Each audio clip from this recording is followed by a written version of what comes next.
virtual line development will allow us to use the 3D experience to model, to simulate and validate our factory line and manufacturing process in a virtual environment. So this would help us to perform different equipment configuration and factory flow scenarios to make sure that we are working on the best solution, the most scalable and optimum before our really physical implementation. So with the 3D Experience platform, we can prevent possible issues, detect bottlenecks, and validate the line in a very early stage. So in the first step, we will define the plant layout of our factory.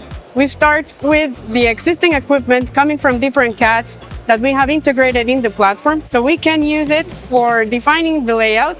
We have very simple drag and drop possibilities. We can start from a 2D sketch for a very new factory and then start dragging and dropping and positioning the different equipment based on the best configuration that we want to have. So the next step is the factory flow simulation, in which we can define the full manufacturing process, what will happen in each station, the product transformation, and how long does it take to produce the whole part. We can define different scenarios, and in this case we can actually select which is the best and the most scalable solution to be implemented in the physical line.